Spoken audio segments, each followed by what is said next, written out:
YouTube, welcome to my channel. I'm Mr. Make Life Happen. I hope everyone is having a super blessed day because life is so good. Today I want to talk about the 12 disciples, the 12 disciples. So as you guys have heard me many of times mention that all of my teachings come from Neville Goddard, and his teachings are based on the scripture, the Holy Bible. And what I learned is that the scripture is actually spiritual and divine history. It is not secular history. So what this means is that it is not a reference to people that lived many years ago. It is actually a mental story about you. This is a spiritual and divine story about you. Every story in the Bible is a mental story about you. The different characters in the Bible represent the qualities and the different states of our human mind. So every story in the scripture represents the qualities or the faculties of your human mind. So the 12 disciples are the 12 attributes. These are the 12 faculties. These are the 12 states of your subconscious mind. So when we look in Matthew 10:1, it says, "And when he called unto him his 12 disciples, he gave them power against unclean spirits to cast them out and to heal all manner of sickness and to heal all manner of disease." So this is the 12 disciples. This is the power that was given unto you. The 12 disciples represent the 12 attributes of your subconscious mind, and nobody controls them for you. So the name of each quality represents the nature of their name. Now let's talk about the 12 disciples, what each one represents, and then after I go over the 12 and what each one represents, I'll go back and go over the first two and go a little bit more in detail. 12 disciples are as follows. Number one, we have Simon, who is called Peter, and he represents the rock or hearing. Number two, we have Andrew, and Andrew represents courage and faith. Number three, we have James, and James represents wisdom. Number four, we have John, and he represents love. Number five, we have Philip, and he represents expression. Number six, we have Bartholomew, and he represents imagination and visualization. So number seven, we have Thomas. This is denial of evil. Number eight, we have Matthew, gift of God. Number nine is James. This represents discernment. Number 10, Thaddeus represents praise. Number 11, Simon. This represents hear of good news. And the last one is Judas, and this represents detachment. So those are the 12 disciples, and I want to go back into Simon and Andrew and go into the qualities of their nature and what they actually represent within us. First quality, or the first disciple that we went over, is the Simon. So Simon represents hearing. This is the rock. So when you become disciplined to this attribute of your subconscious mind, you become more aware of what others say, and you do not allow those things to get to your subconscious mind. You do not allow it to impress your subconscious mind. So no matter what things are going on around you, what things that people are saying, you do not allow it to become part of your subconscious mind or your way of thinking, because you are more aware of it. So you are disciplined. You are like Simon. You are like the rock. You are conscious of what you hear, and you do not allow it to impress your subconscious mind. So Simon was a very faithful disciple who later received the name Peter. And Peter was the rock. He was unmovable. So Peter discovers I am to be Christ. So just like Peter, you must be like Christ and be unmovable. So you can't allow what others say and allow them to impress your subconscious mind with the things that you don't want. But it is up to you to control that and to figure out what's best for you. The second quality to be called is Andrew. So Andrew is the attribute of your subconscious mind that represents courage. So this is having faith within yourself. This is when you go in and you appropriate subjectively a desire. Um, no matter the evidence on the outside, you hold on to this faith. Over time, this faith builds courage. And this is the part of you that knows that no matter the evidence, that you know that your desire will come forth. So as far as going into detail into every disciple, I'm not going to do that. So those are, I just went a little bit into the first two for the sake of time. But the 12 attributes, the 12 disciples are the functions of your mind. So it's important to know these aspects of them.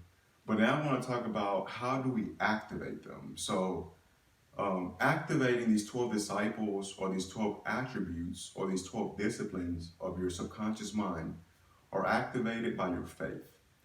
Faith is the major key or the most important part to be able to activate these 12 disciples. So if you look in Matthew 18:3, it says, except ye be converted and become as little children, ye shall not enter the kingdom of heaven.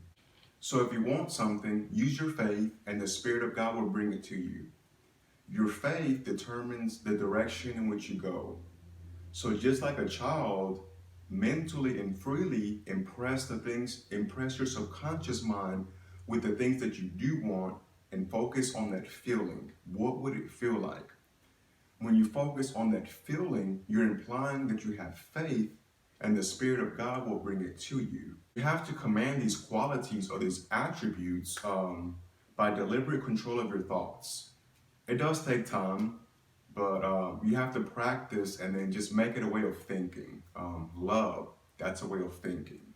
Health, that's a way of thinking. Success, that's a way of thinking. And you can have all of these attributes, but you have to make them a habit and control what you actually put into your subconscious mind.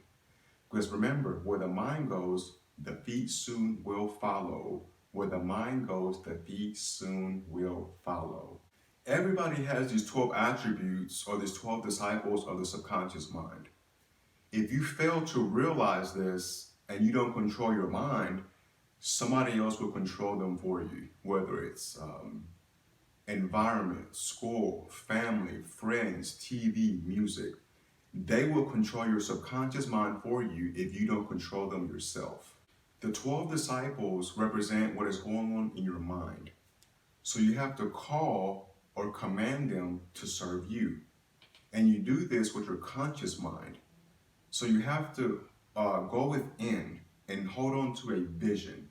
And you hold on to this vision with faith.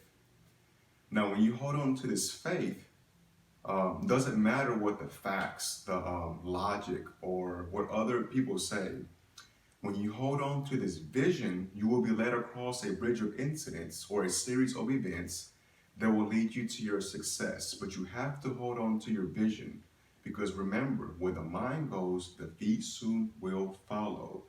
So ignore all the facts, ignore all the things that people are saying, all the logical things that you see before you. Just go within, hold on to your vision.